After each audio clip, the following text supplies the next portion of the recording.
Hi, welcome to another recap of what has happened this last week in the world with the weekly events. Let's once again start locally. The ANC is broke and could be liquidated. Remember, a couple of years ago, the ANC was taken to court for not paying the Nzuleni Investments for providing the ANC with marketing materials for the 2019 elections. The Gauteng High Court in Johannesburg ruled that the party must pay 102 million rand plus interests and costs, which ended up to be around 150 million rand. Some sort of deal was made by the ANC, and the ANC has now defaulted on that deal. So Ezulweni has gone after the movable assets, and they started with the ANC headquarters.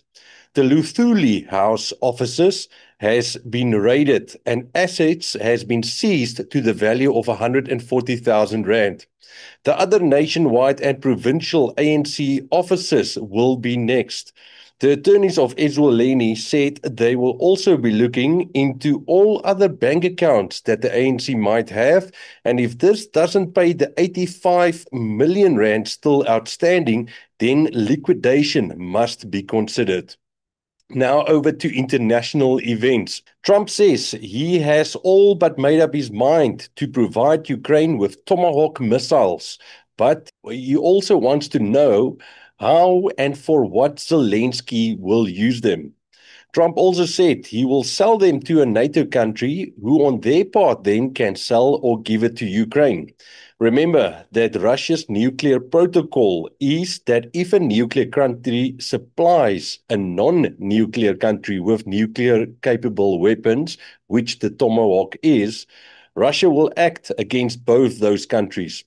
Putin has said that if the USA does give Tomahawks, it will jeopardize their relationship and he will act accordingly. Putin also said that they are not too worried about the Tomahawk's capabilities as they have the means to shoot it down and deter it.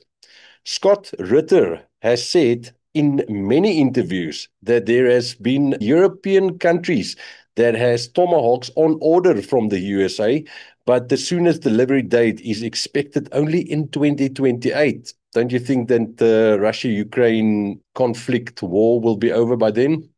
I don't know. So, will America then dip into their own Tomahawk supply to give to Ukraine or to give to other country to give to Ukraine? On that note, America has come out to say that they have called off all diplomatic outreaches to Venezuela. That means that they are finished talking and will now start to take action. What was the diplomatic outreaches and why is America wanting a war with Venezuela? They want the president of Venezuela to step down. They want the Venezuela government to stop dealing with the drug cartels. And most importantly, they want to have access to Venezuela's oil. Now, for the viewers that might not be aware, Venezuela has the biggest oil deposit in the world. Seth Gorgo, that is the top anti-terrorist official of the White House, said that the words regime change rubs the American people the wrong way. But if we declare war on drugs coming from Venezuela that is harming America, and that happens to bring around a regime change that favors America, well, that will be acceptable to the American people. Venezuela has a lot of Russian military weapons, and China has been backing Venezuela as well, especially for them to finally be able to extract the oil that they so far have been struggling to extract very optimally. Venezuela's president, Nicolas Maduro, has said that the whole of Venezuela's people are ready to stand against America, not just the military. How far away are we from another Israel-America attack on Iran?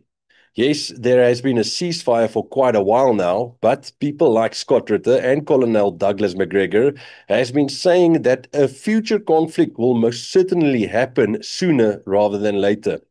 Reports have come in that the movement of military assets in the Red Sea, Persian Gulf, and then the American base in Qatar shows that this might be happening soon. United States President Donald Trump has announced that Israel and Hamas have agreed to the first phase of a peace framework that aims at a Gaza ceasefire and the release of Israeli captives and Palestinian prisoners. Trump said in his Truth social media post, Israel and Hamas have both signed off on the first phase of a peace plan. All of the captives will be released very soon. Israel will withdraw their troops to an agreed upon line. That's very important. That will be the first step towards a strong and durable peace. All parties will be treated fairly. Trump also thanked mediators from Qatar, Egypt, and Turkey. Then Netanyahu posted on on social media, with the approval of the first phase of the plan, all our hostages will be brought home. This is a diplomatic success and a national and moral victory for the state of Israel. From the beginning, I made it clear we will not rest until all our hostages return and all our goals are achieved. Through steadfast resolve, powerful military actions, and the great efforts of our great friend and ally, President Trump, we have reached this critical turning point. I thank President Trump for his leadership, his partnership, and his unwavering commitment to the safety of Israel and the freedom of our hostages. God bless Israel, God bless America, and God bless our great alliance. Hamas released a statement of their own, saying the agreement stipulated an end to the war on Gaza.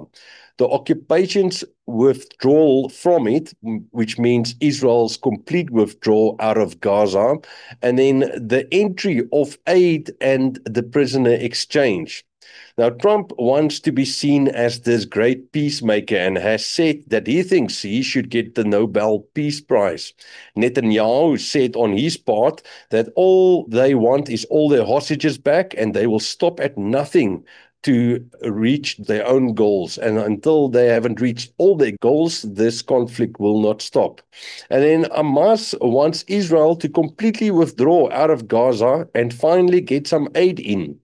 Will everybody be happy and will everybody keep to their interpretation of this first phase peace deal?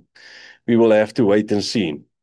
Thank you for watching, and may our Heavenly Father be with us in this time of war and anger that is across the whole world, it seems. Cheers.